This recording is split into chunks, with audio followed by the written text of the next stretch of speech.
பல கடன்கள், பல பிரச்சனைகள், எத்தனையோ வருஷம் ஆயிடுச்சு, உங்களுக்கு சொல்யூஷனே வரல. ஒரு 48 நாள் ப்ராக்டிஸ் பண்ணி பாருங்களேன். 7 நாள்லேருந்து உங்களுக்கு மாற்றம் நடந்தே தீரும். தட்டி தூக்கலாம், சிறப்பாக செயல்படுத்துங்க. ஒரு பயிற்சி தான், ஒரு 5 ஸ்டெப்பு தான் நான் சொல்லியிருக்கேன். இந்த 5 ஸ்டெப்பை நீங்கள் ஃபாலோ பண்ணுங்கள். 100% உங்கள் தேவைகள் நடந்தே தீரும். அது எந்த நேரத்தை நான் பயன்படுத்தலாம் சார்? கோல்டன் டைம்னு சொல்லுவாங்க, தங்கமான நேரம்னு சொல்லுவாங்க. எந்த நேரம்னா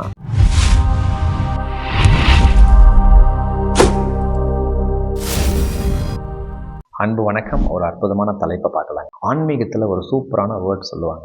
48 நாள் தொடர்ந்து ஒரு சில பயிற்சிகளை செஞ்சால் உங்கள் வாழ்க்கையில் உங்கள் தேவைகள் நடந்தே தீரும். இது உண்மையா? 100% உண்மைங்க. என்னோட எக்ஸ்பீரியன்ஸில் 7 நாள் நீங்கள் தொடர்ந்து செஞ்சீங்கன்னா உங்கள் தேவைகள் 100% கிடைத்தே தீரும். உடனே நீங்கள் கேள்வி கேட்பீங்க, என்ன சார் 7 நாள் பண்ணோன்னு 8வது நாள் என்னோட பணப்பிரச்சனை, என்னோட தொழில் பிரச்சனை, என்னோட வேலை பிரச்சனை, என்னோட சொத்து பிரச்சனை முடிஞ்சிருமா அப்படின்னு நீங்கள் பேசுகிறது எனக்கு காது கேட்குது. உடனே ரிசல்ட் வராதுங்க, ஆனால் ஒரு சொல்யூஷன் வரும். அந்த பிரச்சனைக்குரிய சொல்யூஷன், என்னென்ன ஆப்ஷன், என்னென்ன ப்ராபபிலிட்டிஸ், என்னென்ன செய்யலாம், எந்த நல்ல நபர்கள், யாரை காண்டாக்ட் பண்ணலாம் அப்படின்னு சொல்லி மனசு அமைதியாக இருந்து அந்த சொல்யூஷனை நோக்கி பயணம் வரும் 7 நாளுக்கு அப்புறம். இதை அப்படியே நீங்கள் ஸ்டெப் பை ஸ்டெப்பாக எக்ஸிக்யூட் பண்ண 48 நாளில் உங்களுக்கு ரிசல்ட் வந்துடும். பல கடன்கள், பல பிரச்சனைகள், எத்தனையோ வருஷம் ஆயிடுச்சு, உங்களுக்கு சொல்யூஷனே வரல. ஒரு 48 நாள் ப்ராக்டிஸ் பண்ணி பாருங்களேன். 7 நாள்லேருந்து உங்களுக்கு மாற்றம் நடந்தே தீரும். தட்டி தூக்கலாம், சிறப்பாக செயல்படுத்துங்க. ஒரு பயிற்சி தான், ஒரு 5 ஸ்டெப்பு தான் நான் சொல்லியிருக்கேன். இந்த 5 ஸ்டெப்பை நீங்கள் ஃபாலோ பண்ணுங்கள். 100% உங்கள் தேவைகள் நடந்தே தீரும். உடனே இன்னொரு கேள்வி உங்கள் மனசில் வரும், சார் நான் ஒரு எக்ஸாம் எழுதுகிறேன் சார், அது பாஸ் ஆனால் தான் சார் எனக்கு கவர்மெண்ட் வேலை கிடைக்குமா சார்? 100% கிடைக்கும் சார். ஒரு வேலை, ஒரு தொழிலில் ஒரு பிரச்சனை சார், எனக்கு லாபமே வரல சார், நானும் என்னென்னமோ செய்கிறேன் சார், நஷ்டம் ஆகிட்டே இருக்குது, கடன் ஆகிடுச்சு சார், என்னால் கட்ட முடியல, சொல்யூஷன் வருமா? 100% வந்தே தீரும். வேலை விஷயம், தொழில் விஷயம், ஒரு எக்ஸாம் விஷயம், ஒரு உறவு முறை, ஒரு மிஸ் அண்டர்ஸ்டாண்டிங் விஷயம், ஒரு சொத்து விஷயம், ஒரு படிப்பு விஷயம், ஒரு வீடு வாங்குற விஷயம், கார் வாங்குற விஷயம், எல்லா விஷயங்களும் டச் பண்ணுறீங்க. ரிசல்ட் உங்களால் என்ஜாய் பண்ண முடியல. ஆனால் இந்த 48 நாள் பயிற்சிங்க நீங்கள் செயல்படுத்துனீங்கன்னா 7 நாள்லேருந்து படிப்படியாக வெற்றியை நோக்கி பயணம் செய்வதை நீங்களே உணரலாம். எந்த தேவைகளாக இருந்தாலும் 100% நடந்தே தீரும். செயல்படுத்துங்க. இதை செயல்படுத்தும் போது ஒரு சந்தேகங்கள் உங்களுக்கு ஏதாவது வந்ததுன்னா என்னுடைய ஃபோன் நம்பர் 9342197811 வாய்ஸ் மெசேஜ் பண்ணுங்கள். கட்டணம்லாம் எதுவும் கிடையாதுங்க. டைம் ஸ்லாட் கொடுக்குறேன். நலமாக பேசலாம், சிறப்பாக சொல்யூஷன் நோக்கி பயணம் செய்யலாம். சரி, அந்த 5 ப்ராக்டிஸ் என்ன? ஒரு பிரார்த்தனை, ஒரு பேசணும் அப்படின்னு சொல்லிட்டேன். சரிங்க, இப்போ பயிற்சிக்கு போயிடலாம். ஒரு 5 ஸ்டெப் நான் சொல்லியிருக்கேன். ஃபஸ்ட்டு பேசணுங்க. ஆங்கிலத்தில் ஸ்பீக்கிங் டெக்னிக் அப்படின்னு சொல்லுவாங்க. தமிழில் சொல்லப்போனால் ஆழ்மன பயிற்சின்னு சொல்லுவாங்க, இல்லை செல்ஃப் டாக் அப்படின்னு சொல்லுவாங்க. அதாவது உங்கள் மனசு கூட நீங்கவே பேசுனீங்கன்னா அந்த பாசிட்டிவிட்டியோடு நீங்கள் பேசும் பொழுது 100% நடந்தே தீரும் அப்படிங்கிறது ஒரு சயின்ஸ். கொஞ்சம் புரிஞ்ச மாதிரி இருக்கும், கொஞ்சம் புரியாத மாதிரி இருக்கும். இன்னும் சொல்கிறேன் பாரு. ஸோ நமக்கு வாழ்க்கையில் ஒரு நாளைக்கு 24 மணி நேரம் இருக்கும். நான் பேசணும்னு சொல்லிட்டேன். ஸோ இதுதான் ஃபஸ்ட் டெக்னிக்கு. ஸோ அதுக்கு ஒரு நேரம்னு இருக்கு இல்லைங்க, எந்த நேரத்தில் நான் பேசணும், எதுக்காக அந்த நேரத்தை நான் சொல்கிறேன்னாங்க, ஒரு நாளைக்கு 24 மணி நேரம் இருக்குது. 10 மணி நேரம் நம்ம தூங்கிடுறோம், மிச்சம் இருக்கிறது 12 மணி நேரம். இந்த 12 மணி நேரத்தில் பார்த்தீங்கன்னா சாப்பிட்ணும், படிக்கணும், விளையாடணும், சமைக்கணும், ஒருத்தர் அடிக்கணும், ஒருத்தர் அணைக்கணும், இந்த மாதிரி ஒவ்வொரு நேரம் இருக்குது. ஸோ இந்த நேரமெல்லாம் போக எந்த நேரத்தில் நம் தேவைகளை நம் மனசுக்குள்ளே நான் செல்ஃப் டாக் பண்ணால் நடக்கும். அறிவியல் என்ன தெரியுங்களா சொல்லுது? ஒரு சில நேரங்கள் இருக்குது, அந்த நேரத்தில் நம்மளோட ஆள் மனசு ஓப்பன் ஸ்டேட்டில் இருக்கும். அந்த ஆள் மனசு ஓப்பனில் இருக்கும் பொழுது நம் தேவைகளை பாசிட்டிவாக நான் கேட்டால் 100% நடந்தே தீரும். இதுதாங்க சயின்ஸ், இதுதான் ஆன்மீகம். சரி சார், அது எந்த நேரத்தை நான் பயன்படுத்தலாம் சார்? கோல்டன் டைம்னு சொல்லுவாங்க, தங்கமான நேரம்னு சொல்லுவாங்க. எந்த நேரம்னா நான் சொன்னேன் இல்லைங்க, அந்த 24 மணி நேரத்தில் 10 மணி நேரம் போக மிச்சம் இருக்கிற 12 மணி நேரத்தில் எந்தெந்த நேரத்தில் உங்கள் ஆள் மனசு ஓப்பனில் இருக்குமோ அந்த நேரத்தில் உங்கள் தேவைகளை சூப்பராக கேளுங்க, பாசிட்டிவாக கேளுங்க.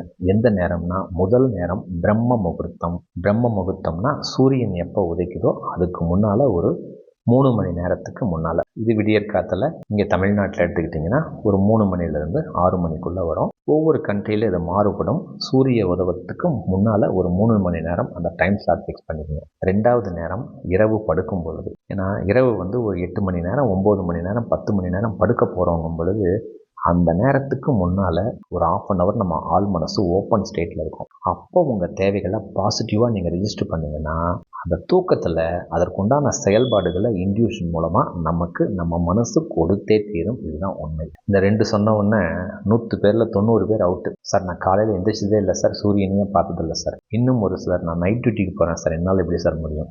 அவங்களுக்கு ஒரு சில நேரங்கள் இருக்குது. அது எந்த நேரம்னா குளிக்கிறப்போ. ஏன்னா அந்த குளிக்கிறப்போ நம்ம ஆள் மனசு ஓப்பன் ஸ்டேட்டில் இருக்கும். குளிக்கிறப்போ ஆஃபீஸில் அவன் இப்படி பண்ணிட்டான், இவன் இப்படி செஞ்சுட்டான், சண்டை போட்டுலாம் குளிக்க வேணாங்க. அந்த குளிக்கிறப்போ உங்கள் தேவைகளை பாசிட்டிவாக ரெஜிஸ்டர் பண்ணுங்கள். குளிக்கிறப்போ என் வேலை விஷயத்தில் எது நடந்தால் மகிழ்ச்சியோ, இறைவன் சிறப்பாக கொடுத்துக்கிட்டே இருக்கிறார், இறைவனுக்கு நன்றி. என் தொழிலில் நல்ல லாபம் வந்துட்டுருக்கு, இறைவனுக்கு நன்றி அப்படின்னு சொல்லி குளிக்கிறப்போ பாசிட்டிவிட்டியை ரெஜிஸ்டர் பண்ணுங்கள். அடுத்தது சாப்பிடும் பொழுதும் நம்ம ஆள் மனசு ஓப்பன் ஸ்டேட்டில் இருக்கும். அந்த நேரத்தில் உணவளித்த இறைவனுக்கு நன்றி, என் உடலில் உள்ள ஒவ்வொரு செல்லும் ரொம்ப சூப்பராக நலமாக செயல்பட்டுருக்கு, ரொம்ப மகிழ்ச்சி அப்படின்னு சொல்லி பாசிட்டிவாக இன்புட் பண்ணுங்கள். உங்கள் தேவைகளை கேளுங்க. அடுத்தது தண்ணி குடிக்கும் பொழுதுங்க நம்மளோட ஆள் மனசு ஓப்பன் ஸ்டேட்டில் இருக்கும். அந்த நேரத்துலையும் உங்கள் தேவைகளை பாசிட்டிவாக கேளுங்க.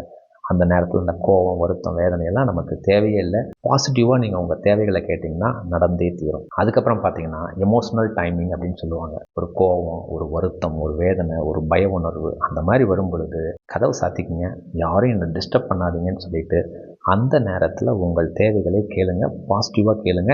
ஏன்னா அந்த நேரத்தில் ஆள் மனம் ஓப்பன் ஆகிருக்கும். ஸோ ஒரு நாளைக்கு தூக்கம் 10 மணி நேரம் போக 12 மணி நேரத்தில் இத்தனை விதமான நேரம் இருக்குது. ஸோ காலையில் நான் பிரம்ம முகூர்த்தத்திலே தான் எந்திரிக்கணும்னு அவசியம் கிடையாது.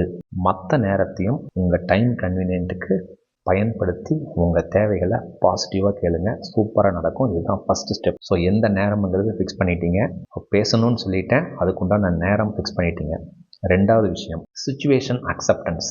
அது என்ன சார் சிச்சுவேஷன் அக்செப்டன்ஸ்? ஏற்றுக்கொள்ளும், சூழ்நிலையை ஏற்றுக்கொள்ளுதல். கொஞ்சம் விளக்கமாக சொல்லட்டுங்களா? உதாரணம் சொன்னால் உங்களுக்கு புரியும். இப்போ ஒரு வேலை இழப்பு ஏற்பட்டுட்டுது, ஒரு தொழிலில் ஒரு நஷ்டம், ஒரு நம்பிக்கையாக பணம் கொடுத்துருப்பீங்க, அவன் ஏமாற்றிருப்பான். ஒரு சொத்து உங்களுக்கு வர வேண்டிய சொத்து வராமல் இருக்கும். நீங்களும் எல்லா முயற்சியும் செஞ்சுருப்பீங்க, அது நமக்கு ஃபேவராகவே இருக்காது. காரணம் என்ன? ஒரு வேலை இழப்பு ஏற்படுது. காரணம் என்ன? நம்ம பங்கு அதில் இல்லையா? என்னோட செயல்பாடுகள் சரியில்லை, அதனால தான் அந்த வேலை இழப்பு ஏற்பட்டிருக்கு அப்படிங்கிற ஃபஸ்ட்டு அந்த அக்செப்டன்ஸ் ஸ்டேட்டுக்கு வாங்க. ஒரு பிஸ்னஸில் லாஸ் ஆகிருக்கு, என்னோட செயல்பாடுகள் சரியில்லை, அதனால தான் அந்த பிஸ்னஸ்லேயே லாஸ் ஆகிருக்குங்கிற புரிதல் தன்மைக்கு வாங்க. அதே மாதிரி ஒரு பணம் கொடுத்துருக்கீங்க, அவன் நம்மளை ஏமாற்றிட்டான். காரணம் என்ன? நான் தான் அந்த பணத்தை கொடுத்தேன். ஒரு தேவையின் அடிப்படையிலோ ஒரு ஆசையின் அடிப்படையிலோ அந்த பணத்தை கொடுத்தது நான் தான். அப்போ நான் தானே அக்செப்ட் பண்ணிக்கணும். ஸோ இந்த ஏற்றுக்கொள்ளும் தன்மையை ஃபஸ்ட்டு அக்செப்ட் பண்ணிக்கங்க. ஸோ ஃபஸ்ட்டு இந்த அக்செப்டன்ஸ் ஸ்டேஜ் வந்தாலே உங்கள் தேவைகள் 100% நடக்கும். இந்த அக்செப்டன்ஸ் ஸ்டேட் இல்லாமல் நீங்கள் எந்த நேரத்தில் எழுந்திரிச்சும் எந்த ப்ரேயர் செஞ்சாலும் நம்ம தேவைகள் கிடைக்காதுங்கிறத ஃபஸ்ட்டு அண்டர்லைன் பண்ணிக்கோங்க. நம்ம பண்ணுற தப்பு என்ன தெரியுங்களா? அக்செப்டன்ஸ் பண்ணுறதே இல்லை. எல்லாத்துக்கும் காரணம் நான் இல்லை, என் கணவர் சரியில்லை, என் மனைவி சரியில்லை, எங்கள் மாமனார் சரியில்லை, எங்கள் அப்பா சரியில்லை, என்னோடய ஃப்ரெண்ட்ஸ் சரியில்லை, என்னோடய ஓனர் சரியில்லை அப்படின்னு சொல்லி மற்றவங்களே ப்ளேம் பண்ணிகிட்டே இருக்கிறது வாழ்க்கையில் ஜெயிக்கவே முடியாது.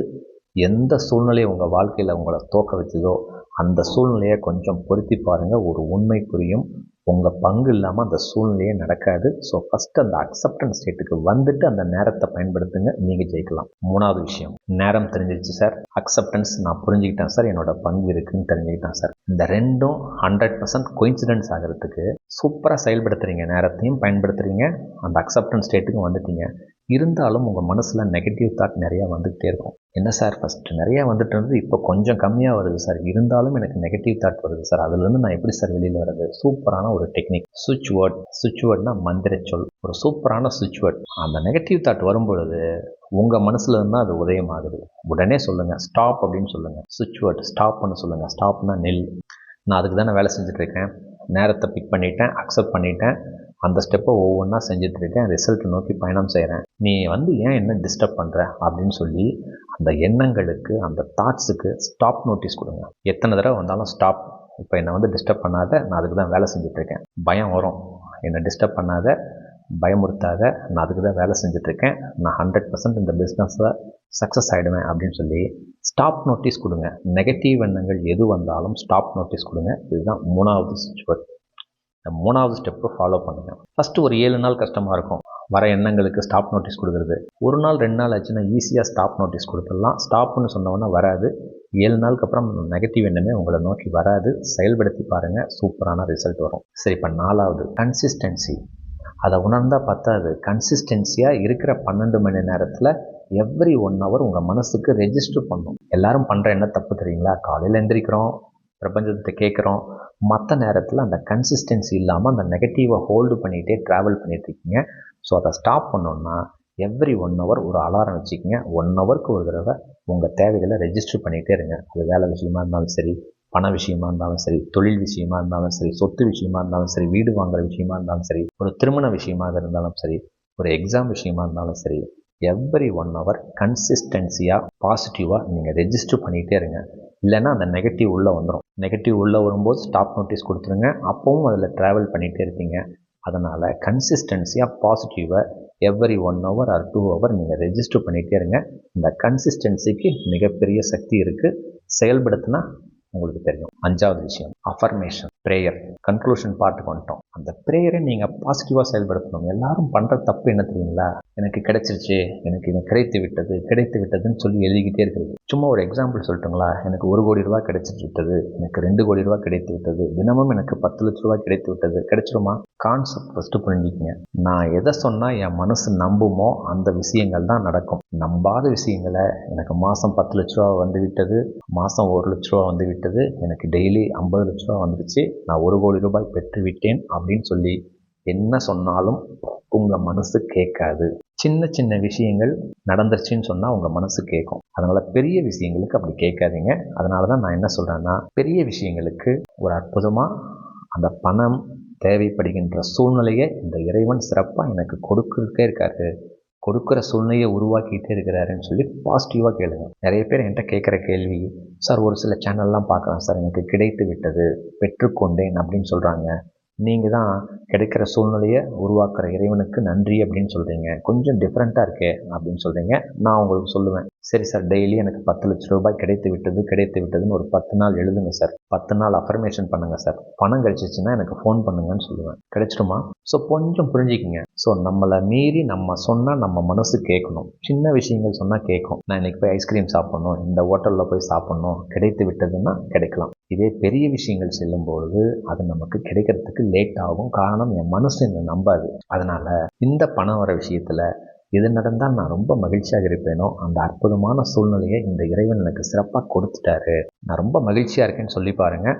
அந்த பணம் உங்களை நோக்கி வந்தே தீரும். இவ்வளோதாங்க பேசிக் கான்செப்ட். ஸோ இந்த அஃபர்மேஷனை பாசிட்டிவாக கேளுங்க. பணம் வரணும் வராது. பணம் வரக்கூடிய சூழ்நிலையை இந்த இறைவன் அல்லது இந்த பிரபஞ்சம் சிறப்பாக எனக்கு கொடுத்துக்கிட்டே இருக்குது, இறைவனுக்கு நன்றின்னு கேளுங்க, பணம் வந்துடும். அதேமாரி இந்த பாசிட்டிவ் அஃபர்மேஷனோட கிராட்டிடியூட். உங்ககிட்ட இருக்கிற பணம், பொருள், நபருக்கு ஃபஸ்ட்டு நன்றி சொல்லுங்கள். அது கொஞ்சம் பணமாக இருந்தாலும் சரி, அதிக பணமாக இருந்தாலும் சரி, உங்ககிட்ட இருக்கிற பொருள், வீடு, சொத்து, காரு, பைக்கு, சட்டை எது இருந்தாலும் நன்றி சொல்லுங்கள். நபர்கள், அப்பா இருக்கலாம், அம்மா இருக்கலாம், கணவன் இருக்கலாம், மனைவி இருக்கலாம், குழந்தைங்க இருக்கலாம், ஃப்ரெண்ட்ஸ் இருக்கலாம், எல்லாத்துக்குமே ஃபஸ்ட்டு நன்றி சொல்லுங்கள். அதே மாதிரி இந்த உடல் ஆரோக்கியத்துக்கு எல்லாரும் பண்ணுற தப்பு, எனக்கு சுகர் இருக்குது, எனக்கு பிபி நல்லா ஆயிடணும், சுகர் நல்லா ஆயிடணும், கொலஸ்ட்ரால் நல்லா ஆயிடணும். நல்லாவே ஆகாதுங்க. பாசிட்டிவாக கேளுங்க. எப்படி பாசிட்டிவாக கேட்கலாம்? என் உடலில் உள்ள உறுப்புகள், ஒவ்வொரு செல்லும், ஒவ்வொரு உறுப்புகளும் நலமாக செயல்பட்டுட்டே இருக்குது, அந்த அற்புதமான சூழ்நிலையை இந்த இறைவன் எனக்கு சிறப்பாக கொடுத்துக்கிட்டே இருக்கிறாரு, இறைவனுக்கு நன்றின்னு சொல்லி நீங்கள் ரெஜிஸ்டர் பண்ணி பாருங்கள். உடல் நலமாக இருக்கும். எந்த நோய் இருந்தாலும் அந்த நோய் இந்த நோய் எதுவுமே மென்ஷன் பண்ண வேணாங்க.